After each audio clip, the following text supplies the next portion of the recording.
Hello friends, welcome to my channel. இன்னைக்கு நம்ம super star Rajinikanth நடிப்புல வெளியான கூலி படத்தோட ரிவ்யூ தான் பார்க்க போறோம். இந்த படத்தோட கதையை பத்தி பார்த்தோம்னா, ஹீரோ ரஜினிகாந்த் வந்து சென்னையில ஒரு மேன்ஷனை வச்சு வாழ்ந்துகிட்டு இருக்காரு. அப்போ ஒரு நாள் விசாகப்பட்டினத்துல இருக்கிற அவர் ஃப்ரெண்டு வந்து இறந்து போயிடுறாங்க அப்படின்னு ஒரு நியூஸ் கேட்ட உடனே இவர் விசாகப்பட்டினத்துக்கு போறாரு. போன உடனே தான் தெரிய வருது இவரோட ஃப்ரெண்டு வந்து மர்மமான முறையில இறந்து போயிருக்காரு அப்படின்னு. இதை விசாரிக்கும் போது தான் தெரிய வருது அவரை வந்து யாரோ கொலை பண்ணியிருக்காங்க. இதுக்கும் ஒரு பெரிய கேங்ஸ்டருக்கும் சம்மந்தம் இருக்கு அப்படின்னு கண்டுபிடிக்கிறாரு. கடைசியில அந்த வில்லன் குரூப்பை சூப்பர் ஸ்டார் ரஜினிகாந்த் என்ன பண்ணாரு, 30 வருஷமா எதுக்கு இவர் அண்டர் கிரவுண்ட்லயே இருக்காரு, இவரோட குடும்பத்துக்கு என்ன ஆச்சு, இதுதான் இந்த படத்தோட மொத்த கதையே. படத்தோட பாசிட்டிவ்னு பார்த்தோம்னா, டைரக்டர் லோகேஷ் கனகராஜ் வந்து அவரோட ஒர்க்கை சூப்பரா பண்ணியிருக்காரு. ஸ்டார்டிங்ல இருந்து எண்டு வரைக்குமே கதையை நல்லா விறுவிறுப்பா கொண்டு போயிருக்காரு. படத்துல சூப்பர் ஸ்டாரோட என்ட்ரன்ஸா இருக்கட்டும், அந்த இன்டர்வல் சீனா இருக்கட்டும், கடைசி கிளைமேக்ஸ்ல எதிர்பார்க்காத ஒரு ட்விஸ்ட் இருக்கும். அதெல்லாம் லோகேஷ் கனகராஜ் சூப்பரா வச்சிருக்காரு. அதுக்கு தகுந்த மாதிரியே படத்துல நடிச்ச எல்லா ஆக்டருமே அவங்களோட ஒர்க்கை சூப்பரா பண்ணியிருக்காங்க. முக்கியமா கேமியோ ரோல 2 பேர் பண்ணியிருக்காங்க. ஒன்னு அமீர் கான், இன்னொன்னு வந்து ரியல் ஸ்டார் உபேந்திரா பண்ணியிருக்காரு. அவங்க 2 பேருமே அவங்களோட ஒர்க்கை நல்லா பண்ணியிருக்காங்க. கடைசியில அமீர் கான் அந்த கெட்டப்ல வரும்போது உண்மையிலேயே தியேட்டர்ல பார்க்கும்போது மாசா இருந்துச்சு. படத்துல ஒர்க் பண்ண எல்லா டெக்னீஷியனுமே அவங்களோட ஒர்க்கை சூப்பரா பண்ணியிருக்காங்க.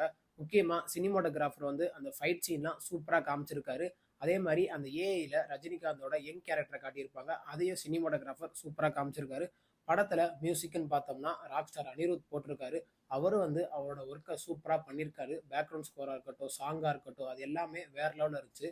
முக்கியமா கடைசியில அந்த டிஸ்கோ பிஜிஎம் தான் வேற லெவல்ல இருந்துச்சு. இந்த படம் வந்து சூப்பர் ஸ்டார் ரஜினிகாந்தோட ஒரு முக்கியமான படம். எதுக்குன்னா இந்த படத்தோட அவர் 50வது வருஷத்தை தொடங்குறாரு. அதுக்கு தகுந்த மாதிரி லோகேஷ் கனகராஜும் சூப்பர் ஸ்டாருக்கு ஒரு பலமான ஒரு படத்தை தான் கொடுத்துருக்காரு. ஸ்டார்டிங்ல இருந்து எண்டு வரைக்குமே சூப்பர் ஸ்டாரோட அந்த மாஸ் சீன்லாம் ஒவ்வொன்றுமே சூப்பராக காமிச்சிருக்காரு. அதே மாதிரியே படத்துல கேமியோ ரோல்ல பண்ண உபேந்திராவோட என்ட்ரன்ஸ் வந்து பார்க்கும்போது வேற லெவல்ல இருந்துச்சு. அவரோட ஐகானிக் சீனான அந்த கண்ணை அசைக்கிறத லோகேஷ் கனகராஜ் சூப்பரா வச்சிருக்காரு. அதே மாதிரியே அமீர் கான் வந்து கடைசியில அந்த ஷார்ட்ஸும் டிஷர்ட்டை போட்டு ஒரு என்ட்ரி கொடுப்பாரு. அதெல்லாம் தியேட்டர்ல பார்க்கும்போது சூப்பரா இருந்துச்சு. படத்துல ஒரு ஃப்ரெண்டுக்காண்டி ரிவெஞ்ச் எடுக்கிற மாதிரி தான் கதையை கொண்டு போயிருக்காரு லோகேஷ் கனகராஜ். அதுல ஃபைட்டு, பாட்டு, எமோஷனு அதெல்லாம் நல்லாவே வச்சிருக்காரு. படத்துல ஸ்ருதிஹாசன் வந்து அந்த எமோஷன் காட்சியெல்லாம் ஓரளவுக்கு நல்லா பண்ணியிருக்காங்க. அவங்களும் அவங்களோட ஒர்க்கை சூப்பரா பண்ணி கொடுத்துருக்காங்க.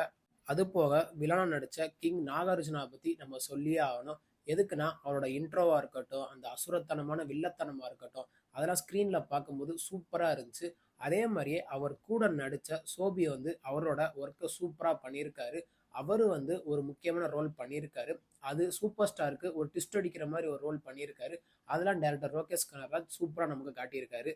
மத்தபடி இந்த படத்துல பெருசா சொல்றதுக்கு ஒண்ணும் இல்ல. இந்த படத்தோட நெகட்டிவ்னு பார்த்தோம்னா, டைரக்டர் லோகேஷ் கனகராஜ் கதைய நல்லா தான் கொண்டு போயிருக்காரு. ஆனா செகண்ட் ஹாஃப்ல சில இடத்துலலாம் நம்ம லேக் ஃபீல் பண்ண முடியும். அதெல்லாம் டைரக்டர் இன்னும் கொஞ்சம் ஃபோக்கஸ் பண்ணி எடுத்திருக்கலாம். எதுக்குன்னா, சில இடத்துலலாம் அந்த எமோஷன் காட்சிகள் வந்து ரொம்ப அவுட்டேட்டடா இருக்கும். அதெல்லாம் இன்னும் கொஞ்சம் ஃபோக்கஸ் பண்ணி எடுத்திருக்கலாம். ஆனா இந்த படம் வந்து சூப்பர் ஸ்டார் ஃபேன்ஸ்க்கு ஒரு மிகப்பெரிய விருந்தாவே அமைஞ்சிருக்கு. எதுக்குன்னா, அவர் வர ஒவ்வொரு சீனுமே தியேட்டர்ல பார்க்கும்போது ஃபயரா தான் இருந்துச்சு. மத்தபடி இந்த படத்துல பெருசா சொல்றதுக்கு ஒண்ணும் இல்ல. இந்த படத்துக்கு நம்ம குடுக்குற ரேட்டிங் பார்த்தீங்கன்னா, 10க்கு 7.1 குடுக்கலாம். இந்த படத்த தாராளமா வீக்கெண்ட்ல பார்த்து என்ஜாய் பண்ணுங்க. இந்த படத்தோட ரன்னிங் டைம் வந்து 2 மணி நேரம் 45 நிமிஷம் இருக்கு. இந்த வீடியோ உங்களுக்கு புடிச்சிருந்தா மறக்காம நம்ம சேனலை லைக் பண்ணி, கமெண்ட் பண்ணி, ஷேர் பண்ணுங்க. மறக்காம நம்ம சேனலை சப்ஸ்கிரைப் பண்ணி பக்கத்துல இருக்க பெல் பட்டனை கிளிக் பண்ணி விட்டுருங்க. தேங்க் யூ ஃபார் வாட்சிங் திஸ் வீடியோ.